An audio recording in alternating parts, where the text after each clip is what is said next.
Alors dans cette vidéo, je vais casser le mythe que tu as rien à offrir une fois dans le civil, ok? Avec les compétences que tu as acquises au sein de ta carrière. Et je vais aussi te démontrer que ces compétences-là, justement, elles sont recherchées sur le marché une fois que tu les as bien orientées. Tu as utilisé le bon levier, ok? Et ça peut vraiment t'amener à gagner bien plus d'argent que ce que tu gagnes à l'heure actuelle avec ta solde militaire. Et avec ça, je vais te démontrer 3 exemples en prenant 3 compétences communes et tu vas pouvoir repartir avec ces plans et déjà les mettre en place si tu as envie. Ok. Et là, je t'ai mis quelques exemples. La gestion de crise sous pression extrême, le leadership réel, pas théorique, parce que là, concrètement, au régiment, le leadership, il se passe en face à face, hein, ok, pas derrière un écran. La prise de décision rapide avec peu d'informations. Normalement, tu as appris à câbler ton cerveau d'une manière automatique, à prendre l'information et à la retranscrire direct en action. L'adaptabilité en environnement hostile, après voilà, j'ai mis hostile mais pas que, un environnement vaste, et le management d'équipe en conditions difficiles. Bon, ça c'est plus orienté si tu étais déjà chef d'équipe, sous-officier ou officier, mais normalement avec ces bagages-là, tu sais que tu repars largement avec des grosses qualités en management. Voilà, ici donc tu vois, je t'ai mis quelques exemples.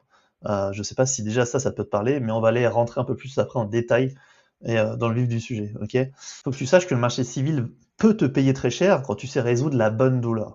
Qu'est-ce que c'est la bonne douleur? Euh, Tu vois, regarde, je prends mon exemple. Moi, ça fait 9 ans que j'entreprends, ok, j'ai fait différents projets. Là, actuellement, j'aide les militaires, concrètement, à bien intégrer le monde civil, à travailler en amont tout ce qu'il y a à faire, travailler lors du départ et travailler sur l'après. Voilà. Concrètement, je sais qu'il y a une grosse douleur par rapport à ça. Je sais qu'il y a énormément de choses, il y a énormément de personnes à aider, et je peux facilement faire croître mon entreprise grâce à ça, grâce à la valeur que je donne. Voilà, c'est ça la bonne douleur. C'est je trouve la bonne douleur et je délivre la bonne valeur. Et ensuite, ce qui me permet de monétiser correctement mes services. Ok. Et là, le problème, c'est comme quand j'échange et que j'accompagne les personnes et que je leur demande, ok, donne-moi des exemples de compétences. Oui, j'ai servi en OPEX. Ok, super. En fait, avec ça, on n'avance pas. Au lieu de dire plutôt, j'ai géré des équipes sous pression avec des enjeux de vie ou mort. Et là, on va développer. Comment tu as géré ça? De quelle manière?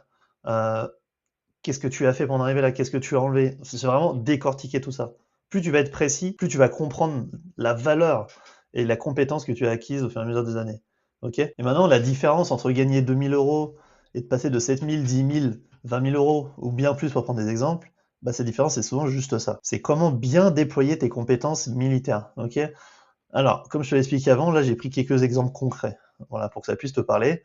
On va partir sur le premier, ok? Ta première compétence, clairement, c'est ton sang-froid. Normalement, tu as une capacité à savoir gérer des situations délicates, savoir contrôler ce qui se passe à l'extérieur aussi. Et ça peut clairement être amené à développer du setting, du closing, de la vente, être head of sales, ok?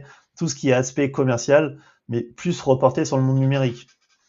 Donc, tu vois, si tu as déjà géré de la pression, du stress, des imprévus, franchement, le rejet commercial, par exemple, ça va te paraître ridicule, tu vois, ou contrer une objection de ce que va te dire une personne. Enfin, voilà, toi, tu étais dans le concret, ok? Et concrètement, comment tu peux faire? Première étape, tu peux aller sur LinkedIn, sur Instagram, avec le hashtag closer, hashtag closing, hashtag sales, setting. Tu peux aller sur Internet chercher des groupes school, ça c'est très intéressant, parce que les groupes school, tu as vraiment des entrepreneurs qui vont créer des écosystèmes avec déjà des personnes qui sont dedans, dans des niches très spécifiques liées au business, etc., notamment sur Internet. Le closing et setting, c'est vraiment dédié au business Internet numérique. Okay, et là, en général, tu as souvent des opportunités, même quand il y a des groupes gratuits qui sont proposés, etc. Donc là, il y a vraiment une source à aller chercher. Et voilà, je t'ai mis quelques mots-clés que tu peux chercher, tu vois, closer, business developer, SDR, sales remote. Tu as ce qu'il faut normalement. Et après, ce que tu peux faire en étape 2, c'est t'inspirer sur YouTube. Regarde, j'ai mis là 20 vidéos, mais tu peux regarder moins ou plus de vidéos sur YouTube, sur la vente, sur le closing, sur le setting, trouver des mini-formations sur Internet, sur Instagram. Enfin, tu peux même investir, si tu as le budget, dans des formations solides, te faire accompagner par des personnes pour te former. Après, tu peux postuler déjà à des offres. Tu vois, moi, à force d'étendre, j'étais dans ce réseau-là par rapport au closing avant. Maintenant, j'y ne suis plus, mais je sais que j'ai souvent des choses récurrentes qui ressortent. Parce que mon algorithme Insta, en fait, il a enregistré ce que j'étais avant, et souvent, je vois des publicités avec on recrute, on recherche, setter, closer, etc. Voilà, ça va vite, tu te filmes, t'envoies tes compétences, t'expliques pourquoi, et à toi de faire le taf après lors de l'entretien, tu vois. Et ce que tu peux faire en attendant, c'est déjà t'entraîner au téléphone, te filmer, t'aider de ChatGPT, de Claude, pour te créer des scripts avec des objections de vente, etc. Franchement, des roleplays, t'as tout ce qu'il faut pour trouver, tu vois. Et ça, en moyenne, franchement, entre 1 et 3 mois, tu peux aller chercher 2000 euros mensuels à 5000. Après, attention, 5000 euros, c'est si tu as déjà des bagages, des connaissances dans le milieu et que tu te la donnes, c'est possible. Mais ce n'est pas la norme, ok? Donc, toi, première chose, grâce à ton sang-froid, tes compétences de sang-froid, tu peux encore faire la liste des sous-compétences de ça. Tu peux, par exemple, accéder à ça, ok? Et justement, là, je veux te parler d'un truc par rapport à mon accompagnement. Moi, comme je l'ai dit, j'accompagne les militaires en transition dans le monde civil à bien s'ancrer, à bien intégrer le monde civil dans leur future vie. Et pour ça, je recherche un setter.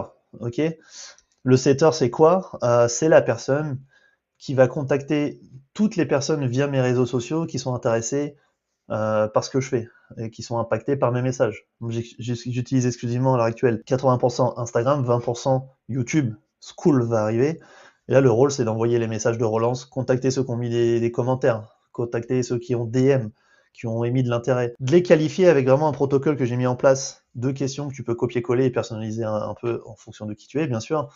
Et c'est de m'envoyer des personnes qualifiées que moi je puisse appeler ensuite.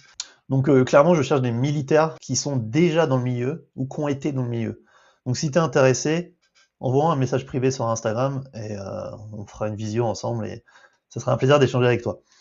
Bon, je reviens sur ce point par rapport aux compétences. J'ai pris un autre exemple, c'est le leadership. Que tu sois militaire de rang, officier, sous-officier, ton leadership, tu as su le développer, normalement, c'est pas une huître, ok? Et ce qui est fréquent, par exemple, c'est de se diriger vers du management d'équipe, ou de la logistique, tu vois. En plus, tu as déjà encadré des hommes, tu sais gérer, ou tu as géré du matériel, ou des missions, normalement, tu es à l'aise avec ça, tu vois. Et en plus d'être à l'aise, tu es rigoureux, tu connais vraiment les protocoles par rapport à ça. Et là, concrètement, tu peux aller sur Amazon, sur DHL, transport, logistique, supply chain, sécurité privée, premium. Tu peux vraiment cibler des grosses boîtes et proposer tes services. Ils sont assez friands de ça, tu vois. Et là, en termes de mots-clés, tu peux mettre coordinateur logistique, manager terrain, responsable opérationnel, etc. Moi, ce que je te conseille, j'ai toujours fonctionné comme ça lorsque j'ai eu quelques postes de salariés. J'ai toujours fait des CV un peu atypiques. Voilà, j'ai complètement oublié là, tout ce qui est CV banal, lettre de motivation, etc. Je faisais soit un CV ou une lettre de motivation avec une identité visuelle un peu différenciante où j'étais assez authentique et j'expliquais pourquoi j'étais authentique. En général, ça payait, j'avais trouvé des bons postes comme ça. Voilà, par exemple, j'étais conseiller immobilier chez Century 21, j'ai jamais fait d'études dans l'immobilier et ça m'a permis d'intégrer une belle boîte, etc. J'ai été cuisinier dans des hôtels 5 étoiles. Alors, j'ai jamais été cuisinier. Si tu sais bien placer les mots et bien marketer qui tu es, ça va aller, tu vois. Et en plus, maintenant, tu peux te servir de Claude, ChatGPT, pour avoir un CV qui capte vraiment l'attention, qui est vraiment différenciant, tu vois. Et ça, en moyenne, ça peut te prendre 1 mois si t'es vraiment déter, c'est vraiment faire bien les choses, ou 6 mois si t'es plus tranquille ou t'es encore en poste. Et clairement, avec ces postes-là, j'ai regardé, tu peux aller chercher du revenu de 2005 à 5000 ou plus, quoi, tu vois, selon ton expérience et selon ce que tu peux proposer. Voilà. Dernier exemple, qui est pour moi la voie royale, ok, qui est liée à ta discipline. Ta discipline, c'est la manière dont tu fais les choses, la manière dont tu penses, la manière dont tu agis, la vision que tu as, ok, la capacité de te projeter. Et ça, pour moi, je l'ai relié à l'entrepreneuriat. Pourquoi, pour moi, l'entrepreneuriat, c'est la voie royale? Parce que, au final, on est tous des êtres créateurs.